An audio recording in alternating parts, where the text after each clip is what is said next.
कथावाचक अनिरुद्ध आचार्य एक बार फिर से चर्चाओं में आ गए हैं और इस बार वो सीधा समाजवादी पार्टी के राडार पर हैं। जब से समाजवादी पार्टी के मुखिया अखिलेश यादव और कथावाचक अनिरुद्ध आचार्य की बहस का पुराना वीडियो वायरल हुआ है, तब से ये मामला खत्म होने की बजाय बढ़ता ही जा रहा है। सपा के कार्यकर्ता अनिरुद्ध आचार्य की जन्म कुंडली खोलने में लगे हुए हैं और इसी कड़ी में सपा सांसद राजीव राय ने कथावाचक अनिरुद्ध आचार्य का एक ऐसा वीडियो ढूंढ निकाला जिसे सुनकर बेटी वालों का पारा जमीन से सीधा आसमान तक चला जाएगा। इसी पर सपा सांसद राजीव राय ने अनिरुद्ध आचार्य के बयान को ट्वीट करते हुए लिखाया, 24-25 साल तक होते होते बच्ची 4 जगह मुंह मार चुकी होती है, जवानी में फिसल चुकी होती है। महिला आयोग, महिला विकास मंत्रालय, यूपी पुलिस, क्या आप इस बाबा की बातों से सहमत हैं? हमारी बहन बेटियों को ऐसे लोग चरित्र प्रमाण पत्र देंगे? अगर नहीं तो संज्ञान लीजिए। अब जिस बयान को सपा सांसद ट्वीट के जरिए बता रहे हैं वो अनिरुद्ध आचार्य का ही बयान है, जिसमें वो बेटियों की शादी को लेकर कम उम्र की हिदायत दे रहे हैं। बयान में अनिरुद्ध आचार्य कहते हैं, क्योंकि अब लड़कियां लाते हैं 25 साल की, अब 25 साल की लड़की अब 4 जगह मुंह मार चुकी होती है, सब नहीं पर बहुत सारी। 25 साल की जब आती है तो पूरी तरह जवान होकर आती है। स्वाभाविक है कि वो अपनी जवानी कहीं न कहीं उसकी जवानी फिसल जाएगी। जैसे अभी एक लड़के के साथ हनीमून मनाने गई, परंतु वो किसी और के साथ रह चुकी थी, उसके साथ चक्कर था। वो ड्रम वाला केस पुराना हुआ नहीं ज्यादा।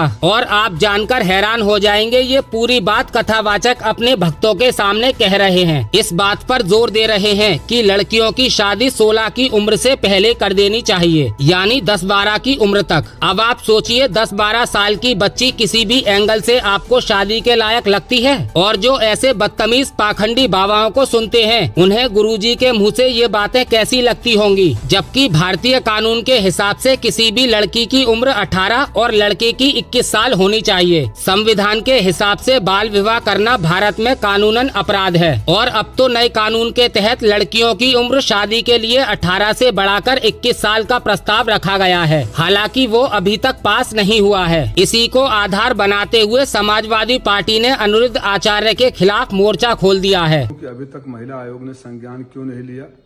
क्या महिला आयोग इस बात को सहमति देता है? क्या महिला मंत्रालय इस बात से सहमत है कि ऐसा हमारे देश के संस्कार हैं? हमारे देश की महिलाओं के संस्कार पर सवाल उठाने वाले, हमारी बेटी बहनों के चरित्र पर इस तरह का सवाल करने वाले इस बाबा के इस बयान की मैं कड़ी निंदा करता हूं। एजेंसियों से मांग करता हूं कि कानून में संगत जो भी कार्रवाई हो इनके खिलाफ होनी चाहिए।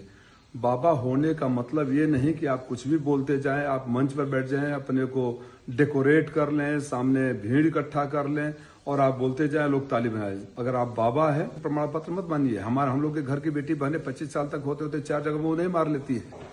अब ये बवाल तब शुरू हुआ जब कथावाचक अनिरुद्ध आचार्य समाजवादी पार्टी के मुखिया अखिलेश यादव को वर्ण व्यवस्था समझा रहे थे। उन्होंने कहा ब्राह्मण, क्षत्रिय, वैश्य, शूद्र, जिसमें अखिलेश यादव को शूद्र की श्रेणी में बताया गया। तो अखिलेश तमतमाते हुए बोले, आज से हमारा आपका रास्ता अलग और आगे से किसी को शूद्र मत कहना।